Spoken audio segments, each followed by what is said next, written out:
The story of Hu Yaobang is actually a story of the Communist Party and the development of that regime. But what happened to him was a function of the distortion of Chinese politics over time, starting with Mao, continuing with Deng, and now even more so continuing with Xi Jinping. It's an interesting story and reflects a lot on the state of the current leadership as well, because the system has not changed, the structure has not changed, the ethics of power in China have not changed, and the CCP still should be held accountable for it.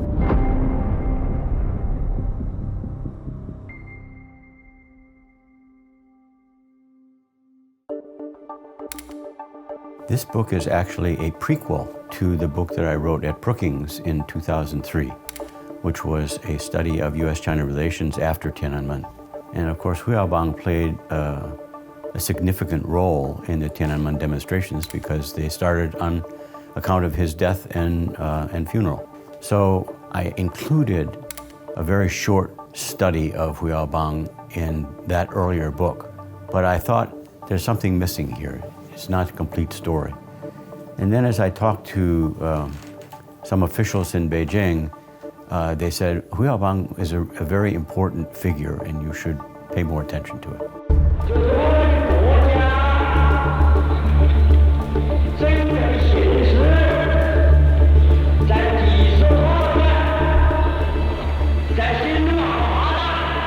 His role was basically erased by the Communist Party of China in 1987 and again after 1989. I mean, his name was basically taboo in Chinese media from 1989 to 2005. And I always thought that was not fair to history and certainly not fair to Hu Yaobang. So I thought, well, let's try to find out what the real story was. And that was what I want people to understand in a larger context, is that Chinese politics is very complex. Many Americans look on Zhongnanhai as a black box. We can't understand what's going on there and we shouldn't even bother to try because it's too complicated. But it's not too complicated, it just takes some work. So I would like people to understand that Hu Yaobang played an important role in the politics of reform and that his role should be recognized and acknowledged.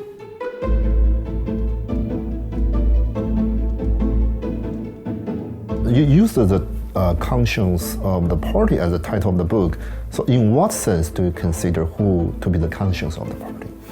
I have been asked that question by others very close to me. When did Hu Yaobang discover his conscience? Because as you know and understand, Hu Yaobang often did things that were against his conscience, that he was regretful of doing. For example, in the 1959 Lushan meeting, Hu Yaobang was forced, because he was a Central Committee member, to raise his hand in support of the purge of Peng Dehuai and the criticism of Peng Dehuai. Hu Yaobang did not agree with that. And the same thing was true in 1968 when he was called to Beijing. They took him out of prison and they called him up to attend a meeting of the 8th Central Committee, at which Liu Shaoqi was castigated, thrown out of the party, and dismissed for life. And Hu Yaobang was at that meeting and he raised his hand in support of the party resolution, and afterward he always regretted it. So he did not always live by his conscience, but he never forgot it. And after he was himself purged and sent down to a labor reform camp in 1969, he was treated very badly. He was treated badly in the Cultural Revolution as well. And I think it affected his attitude toward the party and what the party was trying to accomplish. So when he was finally released from the labor reform camp in 1972, he still did not have a job. So he stayed at home and he read books, smoked cigarettes, thought about what had happened to him, and began to think critically about what the party was doing and what mistakes it had made.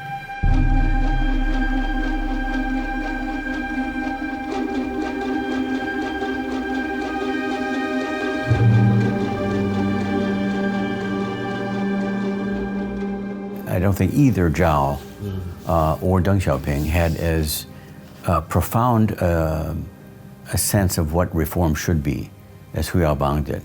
For Deng Xiaoping, it was a matter of changing the goal of the party's work from class struggle and unceasing revolution to improving the four modernizations, to improving the livelihood of the people and of the economy. For Zhao Ziyang, he had some specific ideas that he thought reform needed to be a gradual process. And you'd start with the key reforms like price reform, for example, and maybe political reform. And then you'd kind of work your way up into different levels of reform. Hu Yaobang really had a sense of, we need to start deeper than that. What does reform mean? Reform means changing something.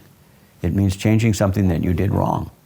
His attitude was not just that the policies were wrong, but the driving force behind those policies was not correct. It was power. It was personal power. And he thought that should not be the primary force driving Chinese politics. And people recognized that. People knew that he was not a typical Shoujiang, that he listened, that he asked questions, and that he wanted to do things that were in their interest, not just in the interest of the party, but in the interest of the people.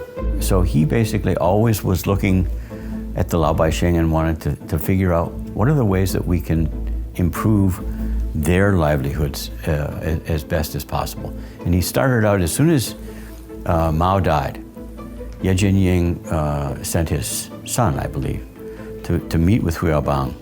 And he said, if China is to have a resurgence, what are the things that need to be done?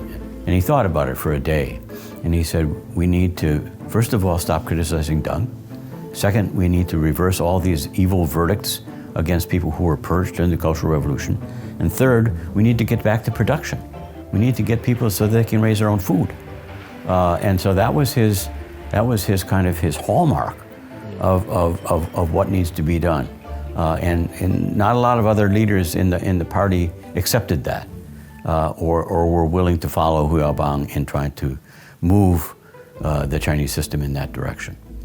Hu Yaobang and Deng Xiaoping's relationship is very critical during that period. Deng Xiaoping actually supported some of the Hu Yaobang's mayors in policies. And Hu Yaobang is also following Deng Xiaoping's reform, right? So can you describe some of the key points in their relationship? Well, it was interesting. I mean, most people subscribe to the idea that Hu Yaobang was a protege of Deng Xiaoping. Hu Yaobang never accepted that idea. Their relationship went back to 1950 in the Southwest Bureau of the Communist Party of China, Sichuan, Guizhou, Yunnan, and Xikang, as well as Chongqing.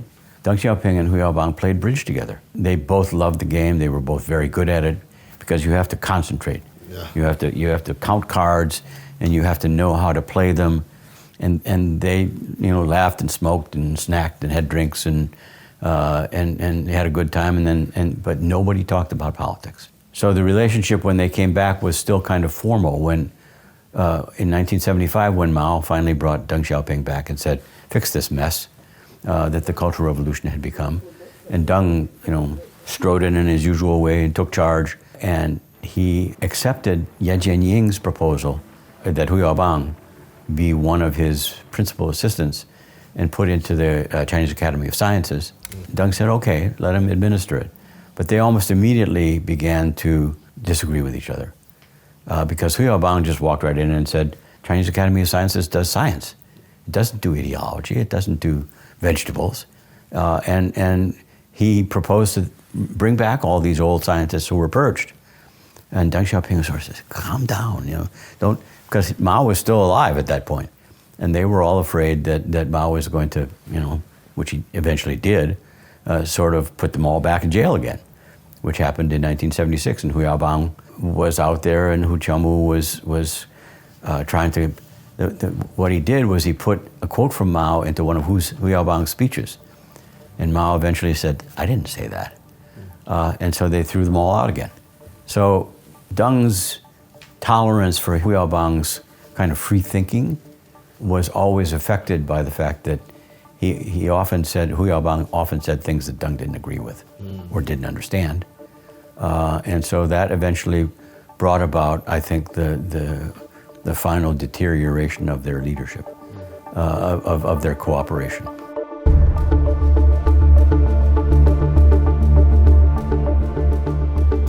The key to political dynamics in that period of the leadership in the mid-1980s was the relationship between Deng Xiaoping and Chen Yun. It's very complicated, and I try to deal with it in the book because it affected the ability of both Hu Yaobang and Zhao Ziyang to carry out what they thought were their proper duties. Their principal falling out came over the history resolution, which was in 1981. And Deng Xiaoping essentially became very unhappy with Hu Yaobang and said, I don't want you to work on this anymore. I want you to take a vacation so that we can work on this history resolution, which was very complex. And the principal issue was, how do we evaluate Mao? What role do we assign to him? And Hu Yaobang, understood that you had to preserve some role for Mao and for Mao Zedong thought. But he didn't think it needed to be very important, but Deng Xiaoping did. And so they divided on that, and they never agreed about it. So the relationship was already beginning to fracture. And Hu Yaobang was his own man. He made speeches out in the countryside that were reported back to Deng that he didn't like. He had an interview with a Hong Kong journalist in which he said a lot of things that even he regretted later on. And the old guys heard that, and they said, he should not be saying that. He's using this guy whose name was Lu Kang. And he's using that interview to criticize the rest of us. And Hu Yaobang at that point was beginning to be very frustrated with the return of all these old cadre. These guys were in their 80s. And Hu Yaobang decided at some point, well, we need to get these guys to retire. And he understood that if he can't get Deng Xiaoping and Chen Yun to retire, then the rest of them won't retire either. So he began to push for that to happen. And eventually he kind of crossed the line. And Deng Xiaoping sort of knew that the elders were too angry. And that so after Ye Jianying died in October of 1986, Deng Xiaoping somehow or another, we don't really know how, but he gave the okay for there to be a what was called the party life meeting at which Hu Yaobang was set up to fall. I remember who cried after that meeting, right? And you know what at least some version of the story, and we don't have the official version of the story, but the coup de grace was a criticism by Zhao Ziyang. It was the last one to be delivered in this 6-day meeting. So what's the relationship between Hu Yaobang and Zhao Ziyang? I mean, are they competitors for power, or they collaborate in the war? They didn't collaborate much. I mean, first of all, they had a different relationship with Deng Xiaoping. Zhao Ziyang was appointed by Deng, and Zhao Ziyang was given the responsibility for managing the economy, which he did as head of the party's Economic and Financial Committee, and also as premier. And Chen Yun wasn't altogether happy with that. So he began to kind of nibble at Zhao's reputation. So Zhao was under pressure on his own, never had what he considered to be the proper authority to make decisions about the economy. And he thought that Hu Yaobang was also interfering in economic affairs, which he was to a certain degree. So Zhao wrote a letter in 1984 to Deng and Chen Yun saying, you need to straighten out the leadership situation. We need to set down and make clear what the relationship is going to be between the premier and the general secretary. Otherwise, I won't be able to stand up to Hu Yaobang. Hu Yaobang liked Zhao Ziyang, but they were different. And Zhao Ziyang supported Hu Yaobang on occasion, but for the most part, they didn't have much to do with each other. Those leadership positions are very isolated, and particularly the premier and the general secretary, except for major meetings, you don't have a lot to do with each other. Their relationships are very formalized.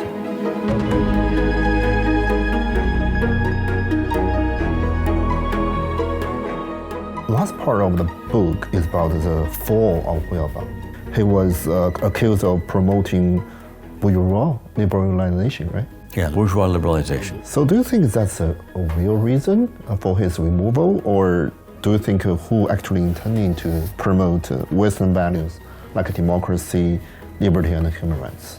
I don't think he ever necessarily thought that we need to do a full democratization of our political system, do away with the party, and all the rest of that. He never went down that road because he knew there was too much opposition to it. But did he support talking about it, investigating the issues, allowing people to write philosophical tracts that didn't necessarily square with orthodox Mao Zedong thought? Yes, he did. He didn't think it was appropriate for people to be thrown in jail for their ideological beliefs. And so he rejected the whole line of Mao Zedong thought that said we need to punish these people, they're rightists and we can throw them in jail and it doesn't matter. For Hu Yaobang, that was wrong. You said Hu Yaobang is a tragic hero. So in what sense his story is a tragedy, and in what sense he is a hero? You know, the tragic hero is sort of, my sense is that there is a Chinese tradition for this. People like Xu Yuan, for example, and you know, people who are noble and sophisticated and desire the best for the people, but they fall out of favor with the emperor or with the political powers that be. And although they don't necessarily call them tragic heroes, that's more a Western philosophical concept. The ideas are similar. And I think Hu Yaobang fits into that category. He was idealistic. A lot of people after his, and I can remember talking to some of my old associates in Beijing when I went there for conferences and so forth. They said, well, he was Tianzhen, he was naive. And I never thought he was naive. He knew what he was doing. And he was trying to do it in a way that minimized the opposition. And he almost got there. And maybe it was Ye Jianying's death, maybe it was Deng Xiaoping's anger at the sixth plenum of the 12th Party Congress.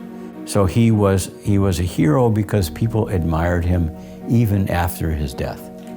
You know, the students came out, and part of their grief was, we didn't do enough to help this man in 1987. And he was on our side, and we let him down. So his story was a sad one. And you know, he was an honorable man, but will that party allow that kind of leader to arise to the top? That's hard to say.